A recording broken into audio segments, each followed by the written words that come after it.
Welcome to Drama-Free Healthy Living with Jess Cording. I'm your host, Jess Cording. I'm a registered dietitian, health coach, and author, and I'm here to help you streamline your wellness routine and establish a sane, more balanced relationship with food and fitness so you can reach your goals without losing your mind.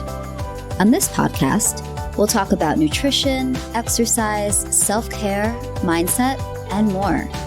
I'll be bringing you interviews and expert insight on the topics that matter to your health and wellness. And welcome back to the Drama-Free Healthy Living podcast. I'm your host, Jess Cording. Today I'm having you guys know, I don't do small talk. It is just not my thing. And I am so thrilled to be chatting with Elise Museles. So Elise and I, we could not remember how we first met each other, first connected. I think it might have been when I was writing an article about her many years ago, and we just have kept in touch and gotten to know each other on the interwebs over these past years. And you guys are in for a treat today. So Elise holds 4 certificates in holistic health and integrative healing. She's on the Environmental Working Group Board of Directors and has been a National Institutes of Health grant recipient for 5 years in a row. A sought-after speaker, she's also host of the popular Once Upon a Story podcast. And her work has been featured in, the Oprah magazine, Forbes, Mind Body Green, Self, Elle, Well and Good, and other outlets. She also has a beautiful book out called Food Story, Rewrite the Way You Eat, Think, and Live. So we get into it today. I mean, we talk about Elise and her own food story and how that has evolved over the years. We talk about how to shift and rewrite your own food story, how to communicate your needs to others in your life. And we also talk a lot about what Elise, I love her term for this. She called it food noise and how that can widen the lens a little bit. And we talk about health noise as well, and just how that can impact our health and our well-being and our attitudes around food and our bodies. So we get into it. And it's, I love what she has to share. I know you guys will find it valuable too. So enough of me talking. Let's get to the episode. Elise, welcome to the podcast. Thanks so much for having me, Jess. It's good to be here. We've been wanting to do this for probably a few years at this point, and it's nice to finally be sitting and doing a recording together. I know, and I feel like I really know you, even though we've actually never met in real life, but we've gotten to know one another online for, like you said, a few years. So I'm glad that we can go deeper than we can on social media. Great. I know the internet is wild, just like the way that it, sometimes we talk a lot about how it can divide people, but it also can be a great connector too. And I really love getting to know you and your work. And I'm so excited to chat with you today. Same here. So you have this beautiful podcast or just book, but you talk a lot about food story. Can you tell us, our listeners, a little bit about what that is, if this is a new concept to them? Yeah, I'm so glad you asked that question at the beginning. So food story it came about because I was working with all these really very evolved people, and I had a, thriving 101 practice, and I would ask people, so tell me about your relationship with food. And I was really excited to go past eat this. And we're going back to 2013. And every time I'd ask someone, it was almost the same clipped response. Like, oh, no, let's not go there, or it's complicated. And I thought about it for a while, and I realized that when most people think about their relationship with food, they think of themselves and food. And it's almost like that's where it ends, and it's not dynamic. But when we really think about how we relate to food, there are so many different factors involved. There's villains, diet culture. I'm looking at you. There's heroes, right? And there are different chapters and different seasons and different characters. And so, we're born into a food story. We learn, for better or worse, a lot of things from our caregivers, mostly our parents. So there's so much that goes into the way that we relate to food. It is like a story, and it's always evolving, and it's never ending. Until the end, you're always going to have to eat. So I started calling it a food story almost as an experiment to see if I could get people to open up. And when I did, it was wild because people would say, oh, I never thought about it as a story. And I think using a story and realizing that there's so many different components helps people release a lot of the shame that's around some of our bigger eating challenges. And so that's how Food Story was born. And it's really helped inform a lot of the work and the lens that I see, how we as a society and a culture and, individually relate to food. I love that so much. And how you said that it's always evolving. I think that's, I am fascinated by people who, 'cause something that comes up a lot in my work with that, I ask a lot of questions. So that's one of the things that I was telling my patients and clients is like, okay, so me, I ask you a lot of questions. And I'm struck by how many people get caught up in trying to do everything that they did like in their 20s, look the same way they looked or live their life the same way, as opposed to just having this natural evolution process, right? And I'd love to hear you share a little bit, depending, how much you're open to, but just kind of growing up, like what your food story was and how that's evolved. Okay. Well, that it's complicated, it's windy, and I don't want to take up the whole episode just talking about my food story. So I'm going to pick just a few stories or just like really pivotal moments for me. And please stop me if I go on too long. But the first thing I'll say is I grew up in LA. And so that alone probably tells you, especially, when I grew up in like the fat-free era and like, a lot of like rules. And so, and also I grew up with a mom who didn't have any bad intentions, but like was very like diet conscious. There was a lot of diet foods in our house too. So all of that really influenced me. I went to an all-girls school. But I think that when I wrote my book, I realized what those traumas and pivotal moments were for me. And it wasn't until then that I really put two and two together. So the first thing I'll share with you is that when I went to a doctor's appointment when I was 9, the doctor, like I told my mom and the doctor, because those days you got your ears pierced in the doctor's office, that I really wanted to get my ears pierced. And I was told, that if I lost, I don't remember, 5 pounds, 3 pounds, that I could get my ears pierced. And I know like people, when we think back, I don't want everyone to, blame their parents. We do the best we can with what we know at the time, and so they didn't know how harmful that was going to be. But that was when I went on my first diet. Wow. I went on a diet. I learned to eat less, exercise, and at 9 years old. Yeah, at 9. And mind you, I didn't really have a medical reason. Every child goes through different stages, I think, with their weight or whatever. And sometimes you fill out before you fill up. You grow up, or before puberty or whatever. So anyway, that was like the first time I really learned about it. And then I was just like tuned into all of the conversation that my mom and her friends had. They would like bring their diet salad dressings to dinner, so I just learned all that. And then my dad, who this was totally for him, he would lock the refrigerator at night. And I know that sounds like so extreme, but basically he would sleep eat and not even realize that he was doing it. And so he went to a nutritionist back then who said, why don't you lock? Because it was like one of those pull refrigerators, so he put a padlock around the refrigerator door. And he was like, it had nothing to do with us, and he would like be at the bottom of the stairs and say, you want anything before I lock up? And it was like just such a natural part of our growing up. Like we just knew that he locked the refrigerator. I mean, I'll admit it was embarrassing when we had friends over and you could do like the midnight snacks and all those things. But I learned that food needed to be controlled, and not by anyone trying to harm me, but that was just the message that, I learned as a young child. And so what happened, I was always as a young adult or even earlier, like just on the hunt for the perfect diet, the perfect body, and it consumed so much of my brain, and it's interesting to talk about it now because I'm so far from that space. But it was, think about that. You miss out on so much pleasure, enjoyment, and actually being present with all the people around you. And so I practiced law and then, a few things happened and I ended up going into nutrition. It was just always where my heart was. I was always interested in wellness. And so I didn't take all the science classes that, you take if you decide in college that you want to be a nutrition. I took all the pre-law classes, but then I got certified in holistic nutrition and I felt like there was this missing piece. And the missing piece was the mind.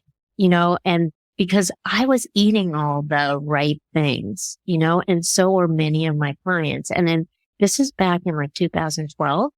And I realized that, so much of what we like our relationship with food, our food story happens in our own mind. And so I got certified in eating psychology. And not only did that really help me heal my own food story, but it gave me tools to work with other people. And the big thing, like the real big thing that I learned from is how what you think is just as important as what you eat. Because if you're thinking stressful thoughts, and we can go into this later, you're going to set up a whole physiological response with cortisol and metabolism shutting down or not being as efficient, and you're not going to absorb as many nutrients. And so all of this happens because whether true or not, you're thinking I shouldn't be eating this, or is this going to bloat me, or is this part of my plan or food rules? And so once I realized that, I started working what was going on internally, and that changed everything. So cool. And yes, I have had so many people have similar experiences. People I've worked with, have similar experiences where they realize how big a role the mind plays. And it's like this whole new world opens up. And that's when they're able to really see the changes they want to see, feel this calmness around food. Like for you, was it like a light bulb moment, or was it like a gradual process where you were like, oh, I'm starting to realize that, I've been really preoccupied on these things? And or what was that like for you? It's really interesting because I feel like that learning about the physiological stress response from thoughts about food was a huge aha moment. But the thing is that even when I stopped looking for the perfect diet or trying to have the perfect, and I'm putting that in quotes because we obviously know that doesn't exist, but when I stopped with like these self-imposed food rules that was like, putting so much pressure on myself, I was still like, here I was starting, more of my online business, and I had young kids, and I was putting all this pressure on myself to be the role model, to do things perfectly that way.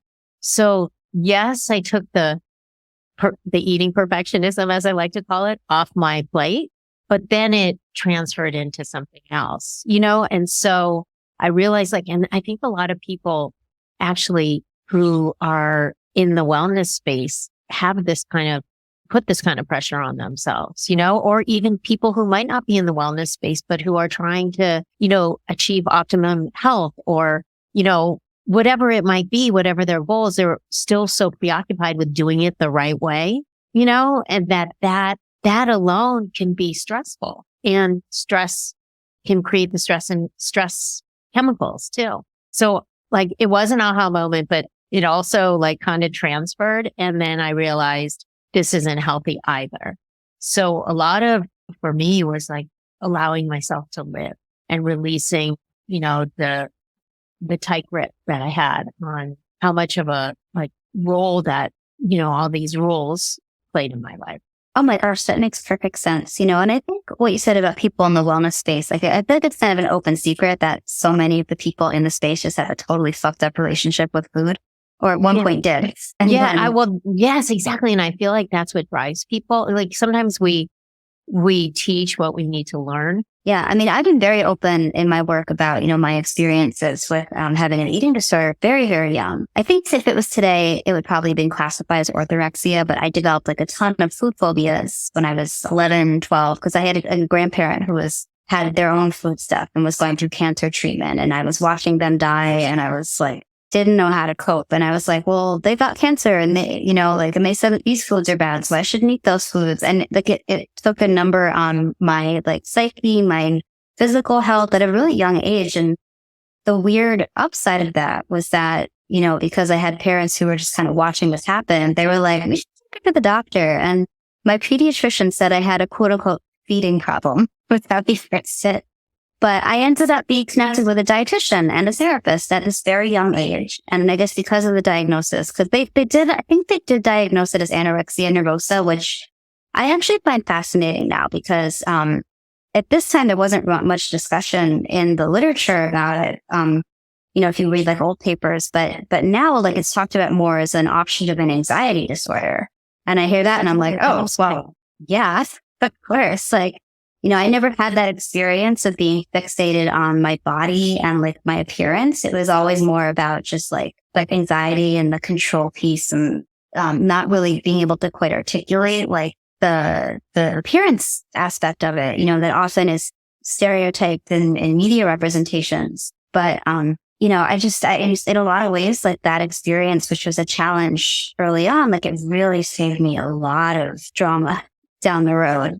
I didn't go through a lot of the same body woes that my peers did. I didn't have the same, I was less affected by diet culture because I had this early experience and got to work with experts who were, I believe covered under my insurance, which was wild. That doesn't always happen, but certain diagnoses you do get some reimbursement for, but even then, but yeah, it's, but I've been very open about that. Early in my career, though, I was not. I was terrified of anybody finding that out about me because I thought it would make me less credible as an expert. But what I found, honestly, in my career is that, not that I think there's a fine line, right? Like you don't want to bring all your shit into the room and make your sessions about you. But I think for certain clients, patients, I think that it can be really helpful for someone to know that you understand some aspects of what they might be going through. Does that make sense? Yeah. So I related to so much of what you said. So the first thing, I don't know if the term orthorexia was around when I was going through, but I know that I had that, because it was just a preoccupation with like health, right? To the point though, where it was hindering life. I mean, that's what I think that orthorexia is. And, I think it's easy, especially now, and it goes undiagnosed because like even this morning, I was reading something about our pans, that we use for cooking, and I'm on EWG's board, right? So I know a lot about the PFAS and, and it kind of freaked me out though, because I'm like, okay, I'm evolved and I know about this, but whoa, and there was just so much information. And so I could see how, we have like environmental orexia, about and keeping all the toxins and the organics. And so I think that there's like a point where you have to be, I'm doing my best and then you let it go. But also what you said about sharing your story, I think that that's such a huge, people like learning you've been through it because then you can like understand, their journey a little better because you've been there before. And we all connect with our stories. Like that's why you are hosting this podcast and why I have Once Upon a Food Story, and always ask people to share some part of their food story because it used to be shameful to talk about those things. And I think the more we talk about it, the less shameful it becomes. Oh, absolutely. There's so many things like that. Yeah. I think, I'm curious to see if, cause having grown up in more of a culture where it's like you're conditioned not to share and then learning how to share in a way that feels authentic to you, like that being able to be kind of like, now we hear things like your vulnerability is your superpower. Like that was not talked about, a number of years ago. And I'm curious to see if people who are at the younger generation, like I have nieces and nephews who are teenagers, and I'm just curious to see what it's going to be like for them. If it's going to be any easier, if it's going to be harder. I don't know. Yeah. I know because they're used to seeing more things online. Like we didn't grow up with like everyone exposing, their innermost feelings. I'm like you though. I like to share, but I don't like to lead.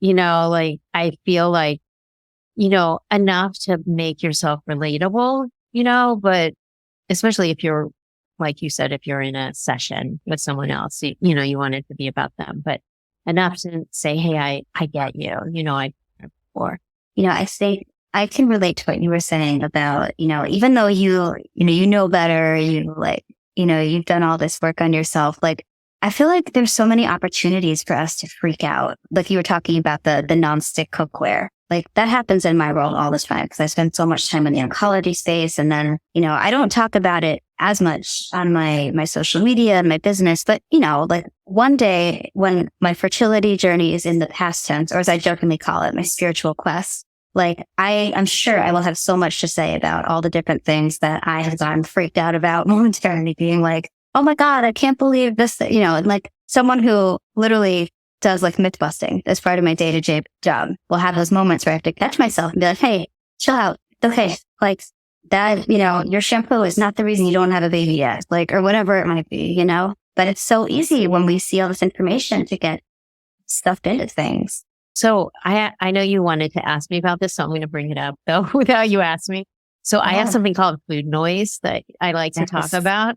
And I feel like this is the perfect segue for it. And, we can't avoid it. I mean, and so let's broaden it. So health noise, right? So it's more than just about food, because if we're talking about all the environmental toxins and everything, we can't avoid it, especially now when we're like plugged in so much more than we used to be. I was thinking about like how when we didn't go on social media, like how many hours and how much space we had in our brain for other things. But what I want to say about food noise is that we're not immune. None of us, like, we're just going to hear it.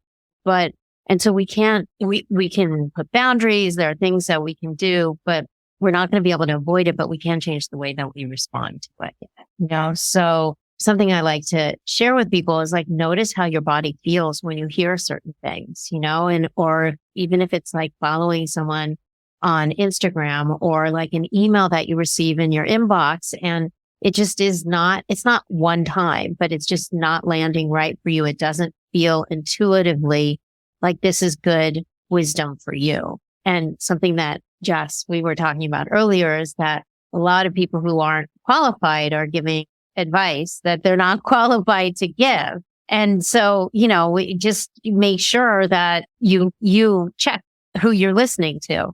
And there's something also, like, it could be a conversation with a friend. I mean, this is a common quote I've seen, like, don't take advice from someone whose life you wouldn't want, who you wouldn't want to be like, or whose life you want to have, something like that. Right?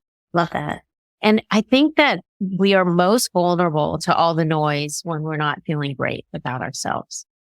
So whether it's you're not feeling great in your body, you're not feeling great because of your career, it doesn't matter. But if you're like more vulnerable and in, a place of, I really want to change, I want to grow, I want to do something different, the noise is going to seep in more because you're looking, to change. And that doesn't mean you can't be curious or you can't try new things, try new foods, try whatever it is, but just know you're trying it and seeing how it feels for you, which might be very different than it feels for the doctor, the influencer, and whoever is, suggesting this for you.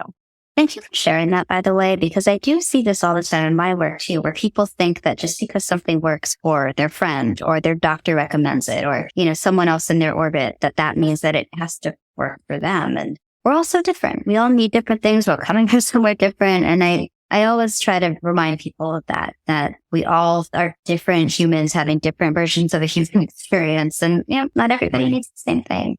And then that goes back to your point earlier, is that we're different now than we were, 20 years ago or 15 years ago, 10 years ago, whatever, and so think about where you are right now. I always love at like ending right now, like the sentence with right now, to put it in context, because we go through different seasons, like literally different seasons. I mean, fall, summer is totally different, like what your body needs, what your mind needs, but also you go through different seasons in life. Right. And I mean, to bring it to one of your expertise, just like when you're a caregiver and, and not able to do certain things or need different nutrients than you might need when, you're doing training for a marathon or whatever, right. And so it's always really important to evaluate where you are right now. Cheers to that.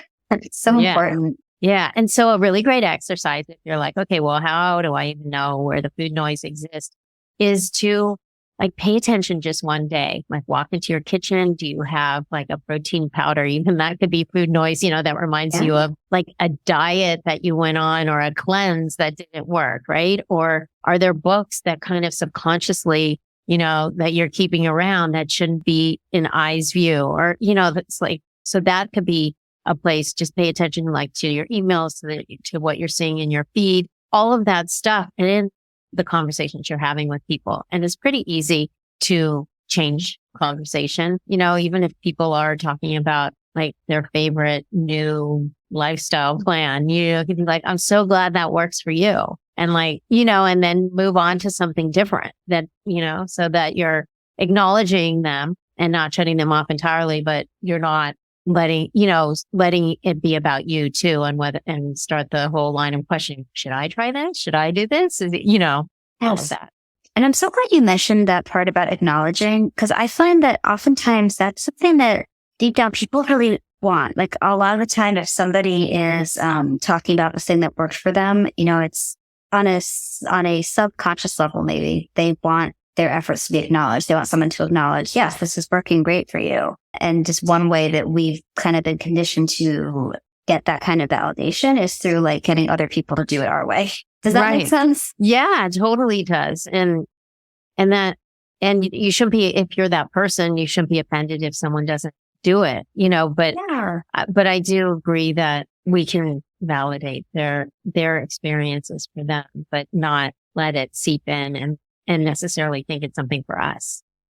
Yeah. So if somebody is, if we wanted that, we talked a little bit about some of the signs that somebody is like a little preoccupied with food, and that maybe their food story is something that they should reevaluate, we'll say. What might you say in terms of like a good starting place? Or, if you were meeting with a new client and, they're like, I really want this to change, what are some first steps that you would recommend? I love that you just said that they said that they want this to change. Because I think with anything, whatever habit, whatever, difference you want to make in your life, like you have to want it. It can't be from someone else suggesting it. It really has to come from you. So that's the first thing. It's like, I really want to change this. This isn't either sustainable or this is interfering with me, with my career, my relationships, and so acknowledging that it's time for change and I'm ready for it is huge. But also, just even starting with like what is a recurring theme, to stick with food story language, or an eating challenge that like you probably lived with for longer than you want to admit, and what is that? Because I like starting with some like a behavior, a pattern, because then it makes it really tangible, because your food story is like, your whole life you've been living your food story. And then I think really trying to figure out when it started, because sometimes if you can tie it to an event, a divorce, a move, a death of a loved one, bullying, so oftentimes there is some reason. And then when you can attach it to that like time period, or it will help release some of the shame that you're feeling about it. And then you're like, wait, it started then. And okay, it might have helped me, or it was my coping mechanism then, but it's not necessarily what I need now. Right. So really just like trying to understand your behaviors and patterns and where they come from can be a huge step. And it also, when you start thinking about it, it helps open doors to thinking about other aspects of your story too. Your limiting beliefs, which are huge. And sometimes we live with these beliefs for so long, they're like almost unconscious, and we're not even aware that they're informing our behaviors and choices. And so really like digging in and understanding what is my belief system about food. Sometimes it might be what your mom believed, and that like it's outdated, right? So just uncovering those kind of things helps. And one thing leads to another, when you start down that path. Does that answer your question? Oh my gosh, I love that so much. And I was chatting with someone today, actually, founder of a company we were just remembering, back in the 90s when they were teaching kids that avocado was fattening. And they shouldn't be teaching kids that foods are fattening, first off, but it was the 90s. And then like, that avocado was like bad for you, and that we should all be eating snack bowls cookies. It's like, yes, I remember. the opposite of what we do today. Like, it's just, it's amazing how much things have evolved in this case. Yeah. In a good way. And then I want to just like touch back on something that I mentioned before. And to your point, I'm sure there are things now like that, or that I did as a parent, that I'm like, I would never do that if I had this information. And so when we're looking back and thinking about our beliefs, like it's easy to want to blame, whoever was participated in that, whether it was snack bowls instead of avocado or whatever. And so I just always want people not to feel angry, because most parents, especially, do the best they can with the knowledge that they have at that time. And so my mom, for example, thought she was doing a good thing by giving us snack wells, putting them in the freezer, and like stocking up on snack wells instead of avocado. I mean, now we do things differently. So, I just want to make sure, because I don't want people to be angry at their family or whoever, was very influential in their food story. And that's a really good point to make. I think that it's also easy to blame ourselves at other times, for the decisions that we may have made when we were just making decisions with the best information we had. So whether it's, forgiving others in our life or forgiving ourselves, because I think we're all just kind of doing our best, or hopefully. Yeah. And nutrition is such a not established field. It's still young and evolving. And I mean, we know how controversial some things are. And so sometimes we do things and then we realize, no, that's not as good for you as we once thought, or this is not going to create problems for you. I don't even want to give examples because I don't want to vilify anything or, have people, say, well, she said, but you know what I'm talking about. Like we tend to like jump on things and like, then everything has that ingredient in it. Like as a culture, we do that, right? Have you ever been to any of Expo West or Expo East? So I've not been to either of those, but the closest thing I can think of, I mean, like the Integrative Healthcare Symposium is always an interesting expo hall, but the Food Nutrition Conference and Expo for registered dietitians, like the different, like, you're like, how many things can cauliflower be made into? Like, exactly. Well, that's what I was going to say. So I remember one year, I haven't been in a few years because of, it was shut, whatever. Anyway, so I haven't been in a few years, but like CBD was in everything, in drinks, in all the, it was just like, that was the ingredient du jour, and now you don't really see CBD in as many things. So I think that these like, sometimes trends aren't really trends and they're mainstay, they stay, but I think we also have to take trends with the grain of salt. Just because it's in everything doesn't mean that you need to take, 15 supplements and eat every drink every drink or have every product that has CBD or whatever it might be. Oh my gosh. Yeah. That comes up a lot in my world, just talking about supplements and just like, oh, I saw this thing on social media. That means I should have it. Right. Or I heard this thing is good. Does that mean I should be taking, and then they're overdoing like the certain vitamins and minerals because they're taking multiple like supplement forms, fortified food forms. Like it's easy to go nuts without even realizing it. And that's not, like, because nowhere, like each of these companies, they're trying to sell their individual products. It's not like they're saying like, you can use this product, but if you also take this product and that product, and you're eating this thing fortified, we don't have that level of nuance.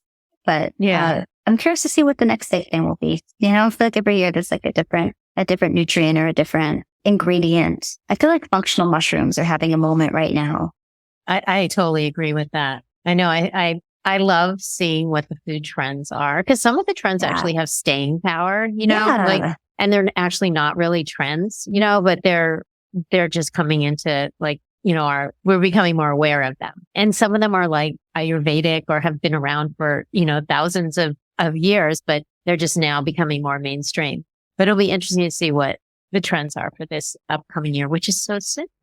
Oh my gosh. I know. It's so great. I don't know where the time goes. Actually, you gave me a really lovely segue into a question I wanted to ask you. And that is, as we get to, I think this episode will be out before we get into like the New Year, New You season. But I find that, as New Year's resolution season comes out, or people, or anytime someone is starting to, make changes with their diet, their exercise routine, or other things. I know I talk a lot in my work about sleep.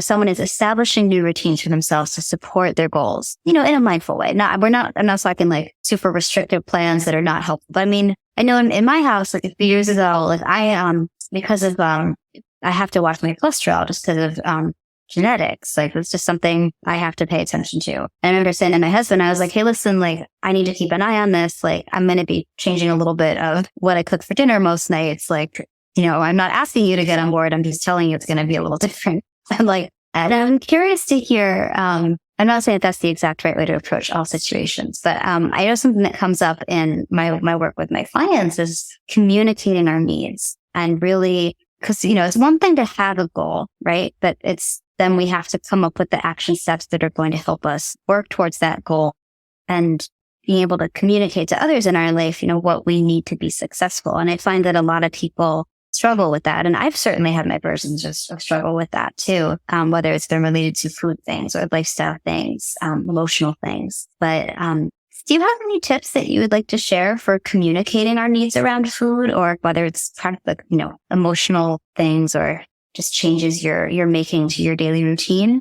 Well, I think that most of it is you want to change for yourself, right? So you want to figure out what you need to do to make that change happen, not to be reliant on other people to make that change happen, and I know, when you're cooking for a family, or if you have a partner or your, coworker that you like go out to lunch and drinks with or whatever. And if you're going to be doing things differently, they might not always be on board.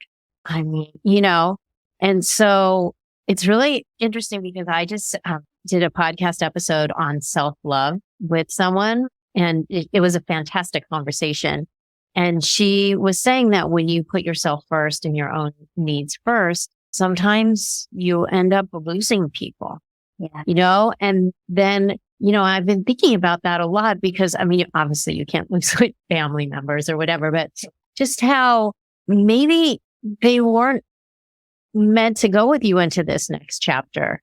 I'm not talking about your partner or, your kids or parents or anything like that. But if it's like a friend or colleague who you're always having, maybe you need to do things differently. But the first thing is just really making sure that, is this sustainable? Can I do this for me? And then how can I either bring my family in or do this in a way so that I'm still meeting my family's needs? So maybe you might cook your dinner a tiny bit differently than you cook for your kids, but that doesn't mean that you can't all sit down at a table together and enjoy a meal, which is really a nourishing meal. Nourishment for them might be different nourishment for you, And so it goes back also to that other question about validating that we were talking about. You don't, if you're looking for someone to validate you to make the change, then it's not really coming from you.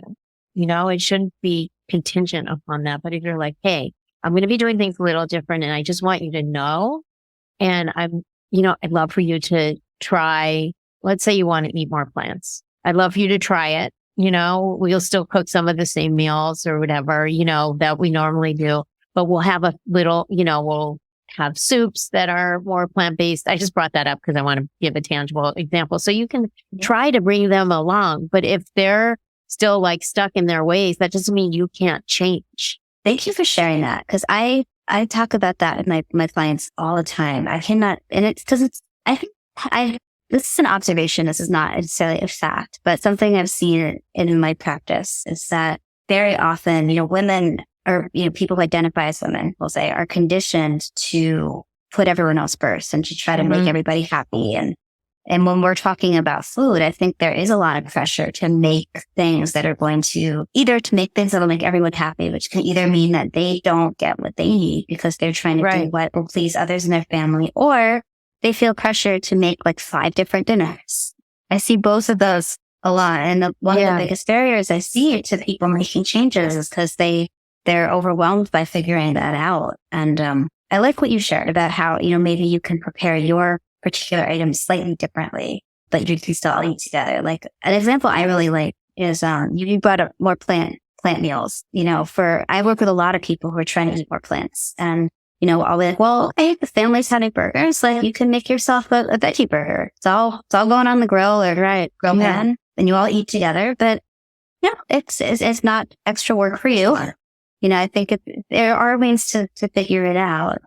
Yeah, put yourself first. Yeah, exactly. And also I have 2 points that I'd love to make with that. So with eating more plants, no matter what, dietary lifestyle you choose to follow, whether it's a label or just a way of eating that suits you.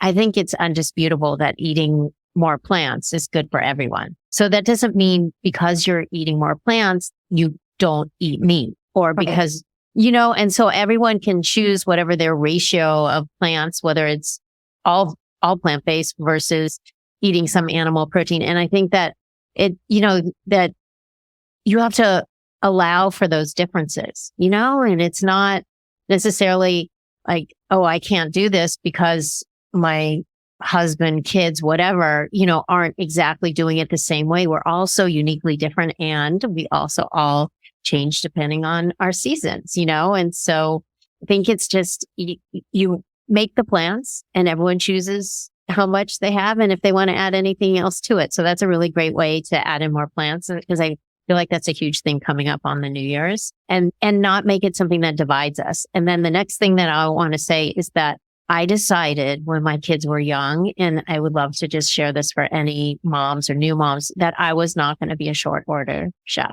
or cook, whatever, that I was going to make one meal. And of course, it wasn't like, it was somewhat like something that kids would like, but it wasn't like just kid food. And, it worked because that's what they grew up with and that's what they knew. And it's really interesting. My boys, they're not really boys anymore, but they both go to the farmer's market. They know how to cook. And, it's kind of one of my proud mom things. I was far from perfect, but I am really proud of the fact that they picked up on those things without it being an issue. Thank you for sharing that. That's really empowering for our listeners to hear. Yeah. So it's like a show, don't tell too. That's another thing. That's another tip to answer your question, that you don't always have to tell. If it's not going to impact them, you can just do it. And people will see you thriving and feeling good and be like, I want what she's having. I see that come up a lot in conversations around reducing alcohol intake, because that's something that comes up a ton in my work. And people are so afraid that people are going to notice they're not drinking as much, or that they're like, how am I going to be around other people? And 91% of the time, people don't notice. Or if they do notice, they don't usually say anything. Right. For those that do, you can decide how to respond to that. But that's another place I see that come up a lot. I agree with you. And I feel like it's really comes up a lot right now, because there's such a huge sober, curious movement. And a lot of people have paid attention to what the impact of alcohol can be on our brains and bodies. And so they're choosing to have less or reduce it by a lot. I don't drink, but I don't make a public announcement about it. It's just what I'm choosing and what feels right for me. And I stopped drinking because we would go out on Saturday nights and it was like date night, or we'd go with other couples. And then I was training for a lot of marathons when I was younger, and I'd feel so crappy on my Sunday runs. And so I just stopped drinking during that time period. And I realized I don't actually really enjoy it and it doesn't feel good, but I don't say I don't drink ever. I mean, I never had a problem with alcohol. And so I understand if someone has, that's a whole different situation, but I don't put all these rules. I just do what feels right. So if I have a glass of wine every now and then, it's not a big deal, but 90% of the time I'm not drinking. And I'm in the same boat. I accidentally stopped drinking 2 years ago because I was going through just a really bad sleep phase. And I realized I actually don't feel great when I drink. And, for the very few times a year now where I might have a little alcohol, but I know what I'm getting myself into sleep wise. It's just, but again, my relationship, I have a lot of alcoholism in my family. So I'm relieved I don't have that relationship with it. But, I think you do have to kind of find your own place with that stuff. And but it's cool. There's so many, non-alcoholic options now. When you want something different from water or seltzer or whatnot, which is pretty cool. It's been interesting to see all the innovation in that category. Yeah. And for the first time, I actually started ordering mocktails. We were in Colorado this summer and I was like, oh, it just sounded fun. And they've been around for a while and I've made a few here and there, but I just started ordering them just because I was curious and I wanted to be able to support people who might have a harder time, not having something in their hand because we're so conditioned socially, to have a drink, when we go out. And so they're fun. There's some really interesting combinations. I've learned about new flavors and ingredients from ordering the mocktail. So that's a whole nother conversation. But oh my God. I love that stuff so much. My husband runs a distillery and has a background in beverage industry, and he's not a big drinker either, but through him, like I've learned so much about all these different ways of creating flavors and experiences. And it's fascinating. Now, I know I got a little bit off topic and I want to be mindful of your time, but I had just a couple more questions. Is that okay? Yeah, that's fine. I think actually alcohol is a huge part of so many people's food stories. So I'm glad that you brought it up. That's a really good point. Yeah. It's whether it's like something you grew up with or something you came to, it definitely plays a big role for a lot of people. Especially the last few years. Yes. Oh my goodness. With the We don't even like event that shall not be named. We don't like saying the P word anymore. Oh my God, I know. So oh my gosh, so much I could say about that. But what I wanted to just ask you about, I do think that in the wellness world, we'll say, there's a lot of talk around routines and self-care, and like it's so easy to like think we have to have like a 19-step morning routine and whatnot. But I would love to know for you at this moment in time, what are some of your self-care essentials? Okay, really good question. And it's so interesting that you asked this. I was looking at my blog post and I just like updated one that was all about having non-negotiables. And I was like, I know I talked about this many years ago, but it really felt relevant to me right now because we're so busy and we have so much coming at us. And the only way that you're going to do the things that are really important to you is if you schedule them or you make this commitment to those routines, right? And I'll tell you what mine are in a minute. But, again, it's super easy to watch influencers like they'll meditate, get their morning sunlight, have their whole coffee ritual, beautiful breakfast, journal, blah, blah, blah, all before, taking their kids to school. And, and it's just impossible for most people to do all those things. And then they feel bad about it because they haven't done the 10 things that the wellness world says you need to do every single morning. And so I feel like, two things I want to say is that you have to create a routine that's really sustainable for you. And then if you get in the extra, it's bonus, right? Instead of creating a routine of all the things you want to do, and then feeling bad about it. So I think that's really, really important. So for me, like and this is I've always been into movement. That's just like a way of life for me that on the days that I don't move in the morning, I don't feel like myself. So it's just become a lifestyle. So movement can be a lot of different things. It could be walking my dog, it could be running, doing a class, going to yoga, Pilates. I'm a big class person, but so I love movement, but I'm really religious about getting the morning sun. And this started, way, way before that it was on everyone's, page, that you got to get the morning sunlight because it felt good, and I understood a little bit of the science, but now I really know that it does make a difference for sleep and, your circadian rhythm. But it's just such a great way to like get that natural sunlight first thing in the morning. Another thing that is really important, and I wouldn't say that I'm 100%, is that I do not pick up my phone first thing. Because what happens when you do that, and this is really hard to do because we're also conditioned to check or you turn your alarm off or whatever, is then we start our day in everybody else's energy. You're reactive, you're answering emails, or you're quickly responding to a text or whatever, but then your day isn't your own and it's not starting out how you want it to start out. So I'm not perfect. I know this is the hardest one, but I try to start my day like with the morning sunlight, movement. I have a matcha ritual, which I moved it now to like 11 a.m., in between things. It's very grounding for me. And not just because of the nutrients, which you get the L-theanine, which is great for focus. And it's a way that it buffers it's an amino acid that buffers the caffeine. So I am caffeine sensitive, but I can have matcha. And then, in the middle of the day, I like to take a break and do some sort of either breath work or just like calm. I don't have to do anything, but I need to come back to myself. And, the morning routines are great. The evening routines are awesome too. But I think that just like you eat several times a day to balance your blood sugar, you need to do things throughout the day to keep your mood stable so that you're more proactive instead of reactive. And so those are like, and then I always try to once a week, I always go to the farmer's market. Those are some of my, I consider that really self-care because I'm, getting the food for the week. I'm thinking about it. I'm connecting with the people who grew it. I'm a community of like-minded people. I share that a lot on my Instagram. It's a big part of my routine. And then I do like to not crazy meal prep. That's not attainable. I do like to have some things made because I feel like I make better choices when I have it quickly available to me, and so I'll make this time of year, I'll make a pot of soup always. Like I love having soup and just do a couple, roast some veggies, make a chia pudding, whatever, salad dressing, just quickly, not so that it feels like, oh my gosh, this is taking up my whole day and I resent it, but just have a few things ready to go. And of course, having the food there.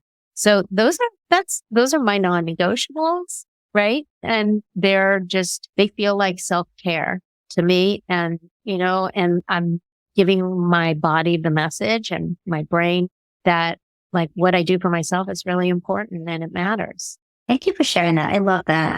And I can relate about the soup and the vegetables. Like I like the easy meal prep with the big batches of things that you can use in different ways through the week. I love that so much. I'm definitely not one to want to spend my entire Saturday or Sunday. Well, I feel like one of your strengths is like you help people break things down and create really sustainable habits. Not you help people really, make it bite size instead of feeling overwhelmed by wellness. Yeah, thank you. That's always the goal. It should feel approachable and doable. Yeah, well, it is with you. I think. I want to also shine a spotlight on where can people, one, buy your book, but also you have a wonderful podcast. Where can people listen to that? Well, you're going to be a guest, so your listeners shouldn't miss that episode with you on the other side of the mic. My podcast is called Once Upon a Food Story, and you can listen to it wherever you listen to your podcast.